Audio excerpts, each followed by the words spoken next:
Hello friends, आज मैं आपको बताने जा रही हूँ कि मार्च में जो हमारा बीपीएससी का एग्ज़ाम होने वाला है उसकी तैयारी के लिए आप इधर उधर ज़्यादा ना भटक कर कैसे प्रॉपर गाइडेंस के थ्रू कर सकते हैं। मैं आपको हिंदी सब्जेक्ट के लिए गाइड कर रही हूँ।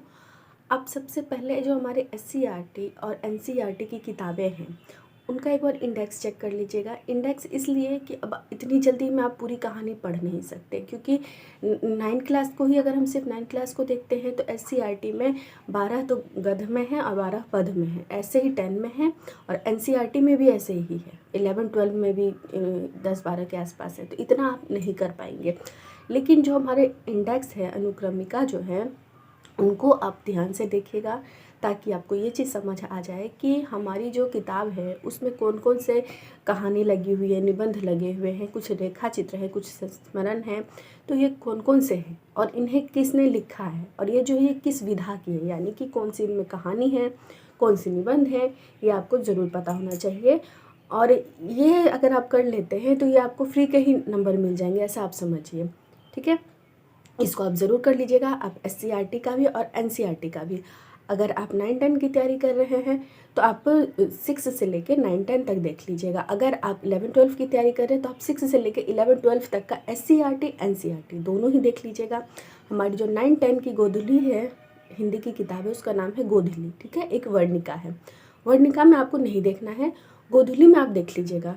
और इसके मैं भी सीरीज़ चला रही हूँ जो कि मैं आपको कंप्लीट करवा दूँगी कि हमारे इंडेक्स में कौन कौन से चैप्टर हैं। ठीक है, 9 में 10 में, एनसीईआरटी एससीईआरटी दोनों में। इसको आप ज़रूर देख लीजिएगा। आप प्रीवियस ईयर के क्वेश्चंस ज़रूर देखेंगे। और इसके अलावा जो हमारी एनसीईआरटी की किताब है क्षितिज और जो एससीईआरटी की किताब है गोधुली, इन दोनों में बहुत सारे चैप्टर ऐसे हैं जो कॉमन हैं, जो दोनों में ही हैं।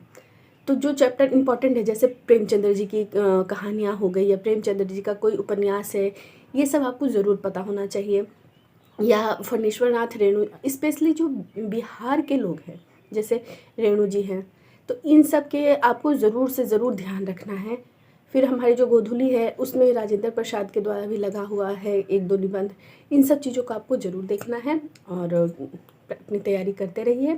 प्रीवियस से क्वेश्चंस भी लगाइए, बहुत ज़्यादा नहीं अवेलेबल होंगे आपको, क्योंकि जो हमारा एस्टेट होता है वो ऑनलाइन हुआ था। पिछले साल जो हुआ था वो ऑनलाइन हुआ था एस्टेट, तो आपको ऑनलाइन वाले क्वेश्चंस थोड़ा कम मिलता है यूट्यूब पे। लेकिन अगर मैं आपको उससे करवा दूँगी कंप्लीट, और आप बस रिवीजन पे रिवीजन करिए। अभी जीके जीएस के लिए आपको जिसका चैनल समझ आता है, जिसका आपको समझ आता है, आप उसका देखिए और उसी का बार बार रिवीजन कीजिए। इधर उधर ज़्यादा मत भटकिए, टाइम बहुत कम है, लिमिटेड है। करंट अफेयर की एक आध वीडियो देख सकते हैं, बहुत ज़्यादा करंट अफेयर से क्वेश्चंस आते नहीं हैं, उसके पीछे टाइम बिल्कुल बर्बाद ना करें। ठीक है, मैं आपको यही सजेस्ट करूँगी। उम्मीद करती हूँ आपका एग्ज़ाम बहुत अच्छा जाएगा। All the best, thank you.